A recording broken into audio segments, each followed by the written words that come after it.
वहीं खबर झारखंड से है, जहां सीएम हेमंत सोरेन ने भारतीय प्राकृतिक रॉल और गोंद संस्थान का भ्रमण किया है। लाख की खेती, प्रसंस्करण, उत्पाद निर्माण की अनुसंधान की सीएम ने जानकारी ली है। लाख की खेती और उत्पाद रोजगार का बेहतरीन साधन बन सकता है। सीएम सोरेन ने कहा, मजदूरों और किसानों को उनके गांव और पंचायत में रोजगार उपलब्ध कराने की जिम्मेदारी हमारी है। रोजगार सृजन में सिलसिले में अपने आंतरिक संसाधनों का आकलन करें। रोजगार सृजन से जुड़े सभी संसाधनों को कड़ी के रूप में जोड़ा जाएगा। झारखंड के मजदूर और किसान रोजगार के लिए दूसरे राज्य का रुख नहीं करेंगे।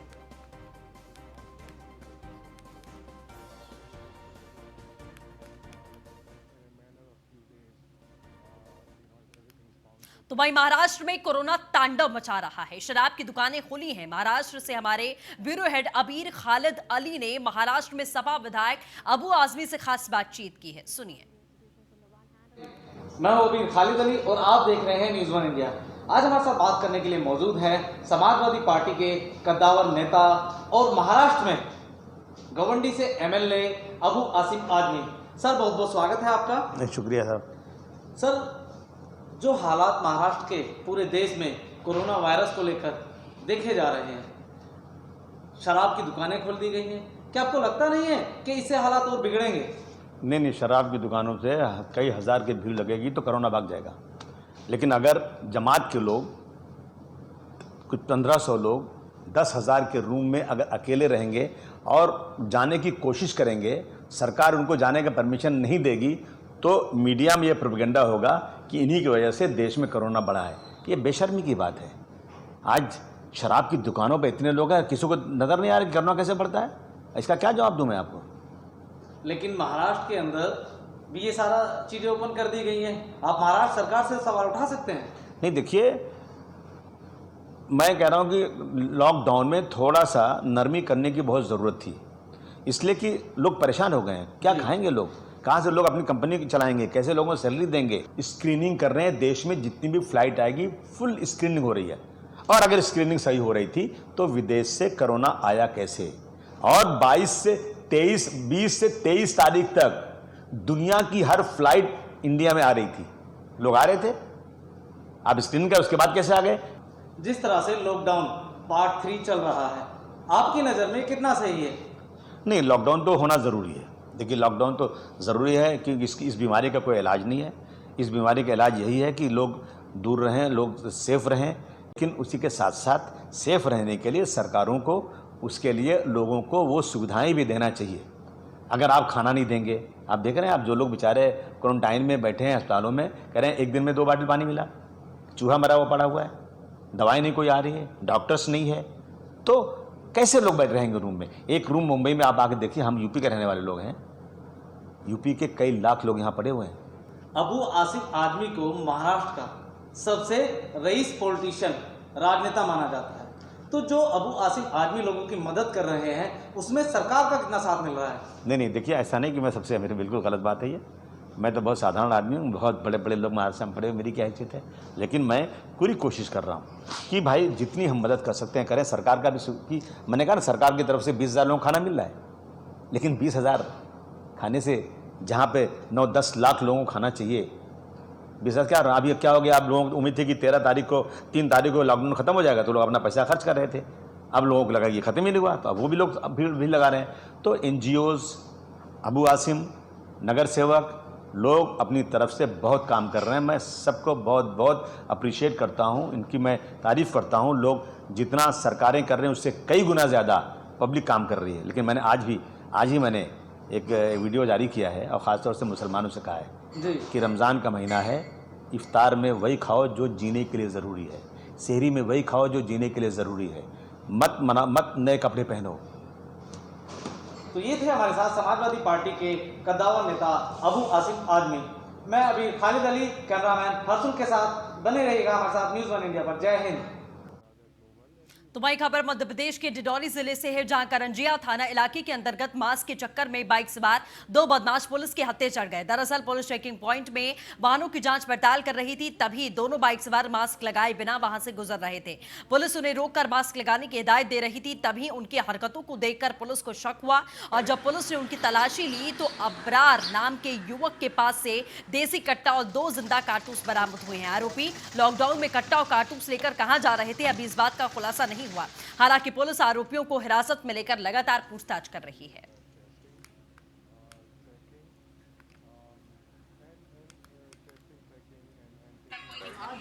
थाना करजिया में थाना प्रभारी अपनी टीम के साथ लॉकडाउन का पालन कराने के लिए कस्बे में भ्रमण कर रहे थे और जो लोग मास्क नहीं लगाए हुए थे उनकी चेकिंग भी कर रहे थे। तो मास्क न लगाने वाले व्यक्तियों से पूछताछ के बाद जब चेक की गई तो अवसार खान ये 2 लोग थे एक बाइक में। जब इनसे पूछताछ की गई मास्क न लगाने का तो सही जवाब नहीं दे पाए। इसके बाद उनकी तलाशी ली गई तो इनसे कट्टा बरामद हुई है और 2 जिंदा कारतूस। जब ये कट्टा और कारतूस मिला तो उनसे अभी ये पूछताछ की जा रही है। पूछताछ में जो भी साक्ष्य आएंगे कि वो कहाँ से लाया, कब लाया, उसके विरुद्ध भी कार्रवाई की जाएगी।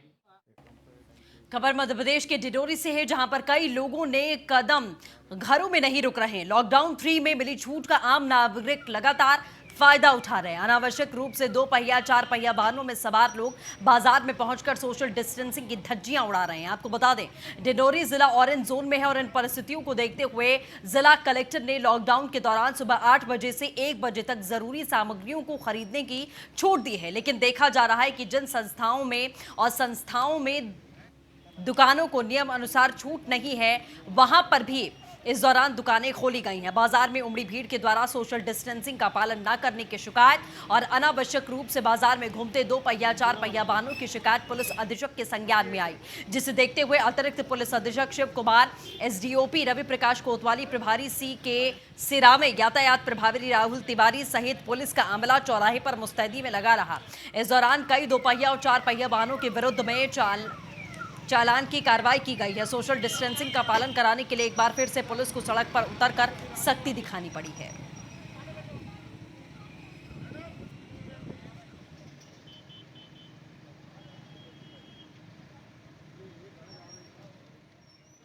सुबह 8 बजे से 1 बजे तक डीएम द्वारा मार्केट खोलने के लिए आदेशित किया गया है। उसी बीच मार्केट में काफ़ी भीड़ भाड़ देखी गई। उसको व्यवस्थित करने के लिए सोशल डिस्टेंसिंग का पालन कराने के लिए प्रशासन द्वारा कुछ कार्रवाइयाँ की गई।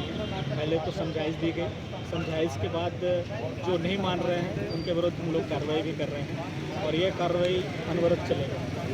आज नगर परिषद के द्वारा पुलिस कर्मियों का सम्मान किया गया। नगर पंचायत अध्यक्ष और उनकी पूरा टीम द्वारा प्रशासन के जितने काम करने वाले लोग हैं, पुलिस प्रशासन डॉक्टर, उनको फूलों के द्वारा स्वागत किया गया है और हमारे प्रशासन के अधिकारी कर्मचारियों को प्रोत्साहित।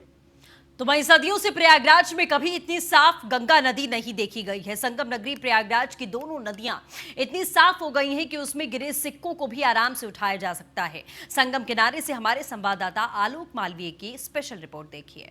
गंगा, यमुना, अदृश्य सरस्वती की त्रिवेणी संगम, और हम हैं संगम पर। मैं कहूँगा अपने कैमरा पर्सन विनीत सेठी की संगम का विहंगम नज़ारा दिखाएं कि इस समय संगम कैसा है। लोगों का हालांकि आवागमन यहाँ पर नहीं है। कुछ सनातनी लोग ही आ रहे हैं जो संध्योपार्चन कर रहे हैं, संध्या का पूजन कर रहे हैं। आप देख सकते हैं इस समय जो गंगा नदी का नज़ारा है वो कभी नहीं देखा गया है और गंगा नदी, यमुना नदी और सरस्वती तीनों की इस समय त्रिवेणी एकदम साफ स्वच्छ है। आप देख सकते हैं ये संगम के किनारे घाट बनाए गए हैं, महाकाल घाट जिसको बोला जाता है, और इस घाट पे ध्वज पताकाएं धार्मिक लहरा रही हैं और लोग अपनी पूजन के लिए, संध्योपार्चन के लिए यहाँ पर मौजूद हैं। जिस तरह से संगम का दृश्य है, विहंगम नज़ारा है, इस नज़ारे को हम न्यूज़ 1 इंडिया के माध्यम से आपको दिखा रहे हैं। एक वैदिक ब्राह्मण जो कि केशव जी हैं, उनसे हम जानकारी लेंगे गंगा, यमुना और अदृश्य सरस्वती नदी के बारे में कि किस तरह की स्वच्छता है, निर्मलता है, किस तरह से वो देख रहे हैं। उनसे जानकारी लेंगे इस तरह से। क्या आपसे बात हो सकती है सर? आप यहाँ पूजन करने आए हैं, कैसा जल है, क्या कहेंगे इस दृश्य के बारे में? मैं इस समय 50 साल का हो चुका हूँ, मेरे जीवन में हम लोगों ने कभी इतना साफ, इतना स्वच्छ जल कभी नहीं देखा।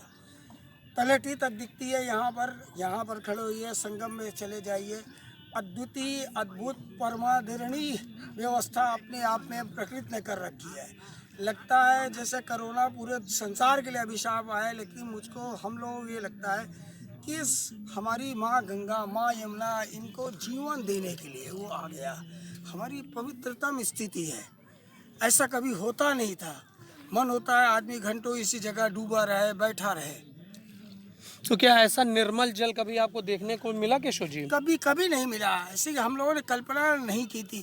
हालांकि ऐसा मतलब पिछले कुंभ से के दौरान, कुंभ के पहले से स्वच्छता आने लगी थी, लेकिन जो निर्मलता, जो जल शांत हो गया है, ऐसा कभी नहीं हुआ। अगर आप संगम के पास चले जाए, अगर संगम में आपकी कोई चीज़ गिर जाए, हमारे मित्र की अंगूठी गिर गई, स्नान करने अभी आए थे, गिर गए, वो अंगूठी सामने मिल गई। क्या चाहिए? संसार जीवन धन्य हो गया। कोरोना सबको नुकसान कर गया, कोरोना ने पूरी दुनिया को स्तब्ध कर दिया, लेकिन कोरोना की वजह से हम लोगों ने अपने वो घर में रखकर संसार को प्रदूषण मुक्त कर दिया। आप तो संसार में घूम रहे हैं, स्वच्छ आकाश, पवित्र नदियाँ, पवित्र माँ गंगा जमुना। ऐसा अब शायद कभी जीवन में ऐसा ना हो, लेकिन ऐसा युग हमेशा चलता रहे, बस यही भगवान से प्रार्थना है। अपने परम गुरुदेव सच्चा बाबा जी महाराज से प्रार्थना है, क्योंकि उन्हीं का आश्रम, उन्हीं के सानिध्य में हम लोग रह के ये सारा जीवन हम लोगों ने देखा है। बहुत बहुत धन्यवाद बातचीत के लिए। तो जो प्रयागराज वासी हैं, जो सनातनी हैं, वो चाह रहे हैं कि गंगा माँ का स्पर्श इसी तरह मिलता रहे, स्वच्छ जल इसी तरह बना रहे और कोरोना से भी मुक्ति मिल जाए। तो तीर्थराज प्रयाग के वासियों की जो ये मनोकामना है, ये पूर्ण हो, यही मनोकामना न्यूज़ वन इंडिया की भी है। कैमरा पर्सन विनीत सेठी के साथ आलोक मालवीय, न्यूज़ वन इंडिया, संगम नगरी प्रयागराज। लखनऊ से बड़ी खबर है, जहां यूपी पावर कॉरपोरेशन में बनेगा अलग social media cell. Twitter, Facebook, अन्य सोशल मीडिया प्लेटफॉर्म्स पर एक्टिव होगा यूपीपीसीएल। हेडक्वार्टर डिस्कॉम और जिला स्तर पर भी सोशल मीडिया सेल होगी। यूपीपीसीएल मुख्यालय और डिस्कॉम स्तर पर निदेशक वाणिज्य होंगे प्रभारी।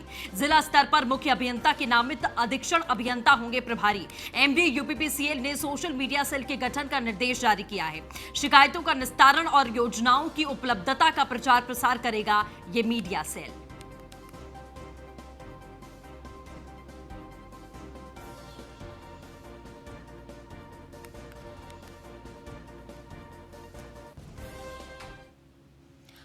तो वहीं गाजियाबाद में कोरोना का ग्राफ इंक्रीज हो चुका है। गाजियाबाद में कोरोना मरीजों की संख्या 104 है। आपको बता दें, गाजियाबाद में कोरोना के एक्टिव केसेस 52 हैं। आज 169 में से 9 लोगों की रिपोर्ट कोरोना पॉजिटिव पाई गई है।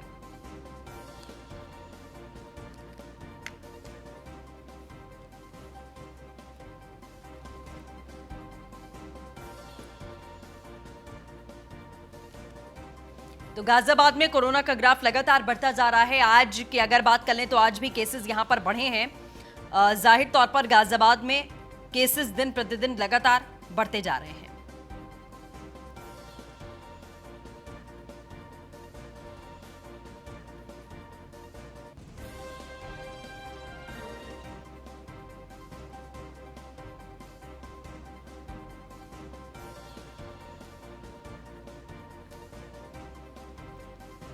तो गाजियाबाद में कोरोना के एक्टिव केसेस अभी तक 52 हैं, आपको बता दें, और 169 में से 9 लोगों की रिपोर्ट कोरोना पॉजिटिव सामने आई है।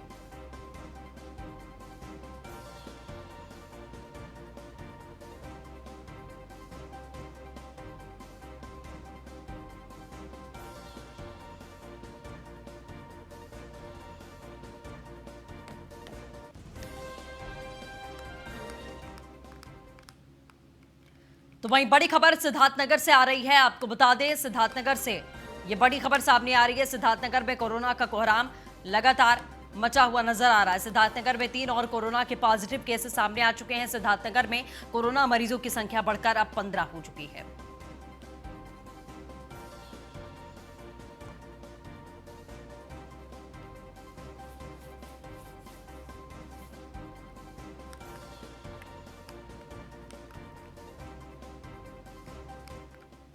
खबर कानपुर से है, जहां बीजेपी सांसद सत्यदेव पचौरी ने सीएम योगी आदित्यनाथ को एक पत्र लिखा है। रेड जोन वाले जिलों में शराब बिक्री रोके जाने की मांग की है। कल दुकानों पर उमड़ी भीड़ को देखते हुए सीएम से इस बात का आग्रह किया गया है।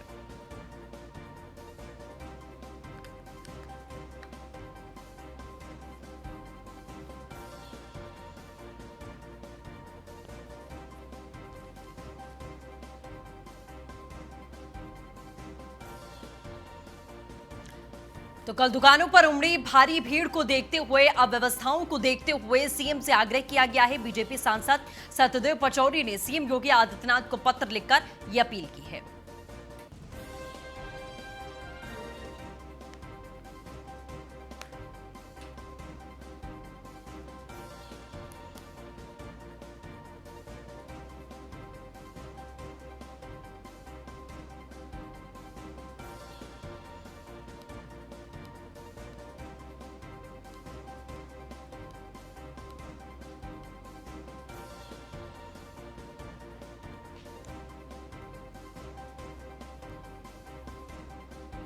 तो ये बड़ी खबर हम आपको लगातार बता रहे हैं। कल दुकानों पर उमड़ी भीड़ को देखते हुए सीएम से आग्रह किया गया। बीजेपी सांसद सत्यदेव पचौरी ने सीएम योगी को पत्र लिखा।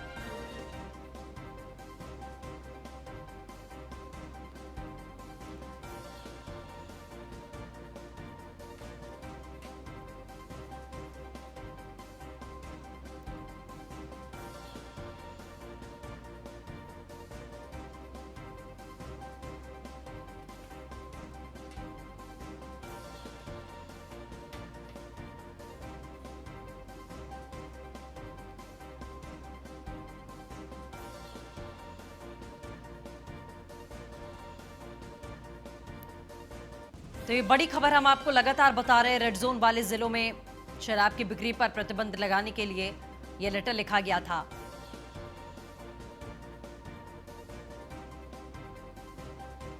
कल दुकानों पर उमड़ी भारी भीड़ को देखते हुए सीएम योगी से आग्रह किया गया। लेटर के जरिए बीजेपी सांसद सत्यदेव पचौरी ने